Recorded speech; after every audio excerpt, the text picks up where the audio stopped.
ఊరు మీది? మాది కుందుర్తి గ్రామం, సత్తమాదులు మండలం. ఏం చేస్తుంటారు మీరు? మేము వ్యవసాయమే. ఎలా ఉందన్న వ్యవసాయం చేస్తాను కదా, ఇప్పుడు ముఖ్యంగా మీరు ఇక్కడ ప్రధానంగా మీకు ఏ పంటలు ఉంటాయి? మాకు మిర్చి, వరి, ఈ కందులు అట్లాంటి మామూలు మిగతా వేసుకుంటాం. ఎలా ఉన్నాయి వాటికి ఇప్పుడు ప్రజెంట్ గిట్టుబాటు ధర? ఎలా ఉంది ప్రజెంట్ మిర్చికి అయితే గిట్టుబాటు ధర లేదు. అది గిట్టుబాటు ధర లేదు, దానివల్ల ఇబ్బంది పడుతున్నాం. మరి ఇప్పుడు కొత్త ప్రభుత్వం ఏర్పడింది కదా, ఇప్పుడు మరి ప్రజెంట్ ఎలా ఉంది? వాటి గురించి ఏమైనా చర్యలు ఏమైనా తీసుకుంటున్నారా? వాళ్ళు ముందు కొంచెం చూసుకుంటామని చెబుతున్నారు, దానికి కూడా పరిష్కారం చేస్తామని చెబుతున్నారు. దాని గురించి మేము కూడా మెలకుండా ఉన్నాం. అది చేస్తారా చేయరా అని చూడాలిగా ఎవరైనా కూడా. దాని గురించి చూస్తూనే ఉన్నాం, ఎదురు చూస్తూ ఉన్నాం. అది ఎదురు చూస్తూ ఉన్నాం. ముఖ్యంగా చూసినట్లయితే ఇప్పుడు ఉచితంగా గ్యాస్ సిలిండర్లు ఇస్తున్నాం అంటున్నారు. మరి ఆ గ్యాస్ సిలిండర్లు అన్నీ మీకు వస్తున్నాయి? ఆల్రెడీ వస్తున్నాయి.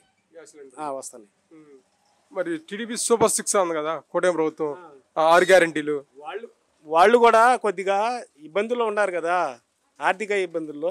అవి తేలిన తర్వాత చేస్తామన్నారు కదా, దానికి కూడా ఓకే. ఈ ఆర్థిక ఇబ్బందులకి అసలు కారణం జగన్మోహన్ రెడ్డి రాష్ట్రాన్ని గతంలో చూసినట్టయితే అంతా నాశనం చేశాడని చెప్పేసి అంటున్నారు. దీనికి పార్టీల గురించి సంబంధం లేదు. వాళ్ళు చేస్తామన్నారు, అతను చేస్తానన్నాడు, చేశాడు. వీళ్ళు చేస్తామన్నారు, చేస్తారో లేదో చూడాలా. చూస్తే కానీ చేసిందిలే తెలియాలి కదా. అది మరి మీరు పార్టీలతో సంబంధం లేదన్నారు, కానీ కేవలం ఇప్పుడు జగన్మోహన్ రెడ్డి ఏదైతే ఉందో రాష్ట్రాన్ని నాశనం చేయబట్టే మేము ఇప్పుడు వాటిని సరి చేసుకోవడం సరిపోతుందని అంటున్నారు. మరి అసలు దాని గురించి కాదు, అతను చెప్పినట్టు అతను చేశాడు. వీళ్ళతో చూస్తే కదా, ఇప్పుడు కొంచెం టైం చెప్పారు, అది చూస్తే కదా మనకు కూడా తెలిసేది.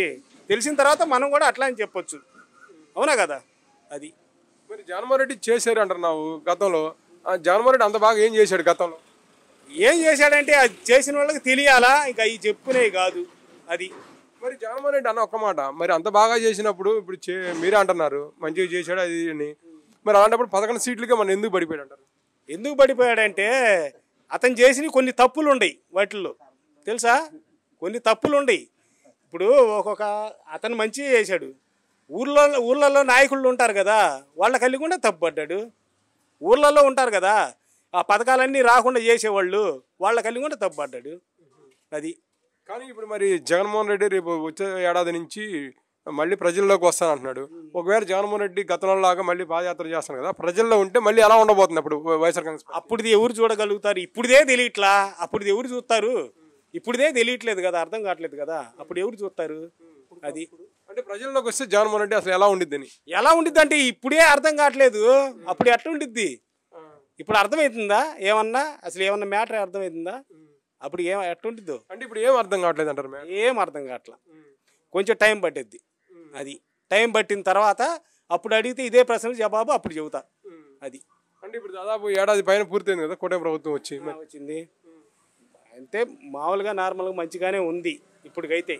ఇంకా సూపర్ 6 అమలు చేస్తామన్నారు కదా, దాంట్లో 2-3 చేశారు.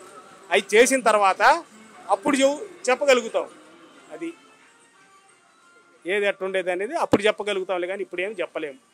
అది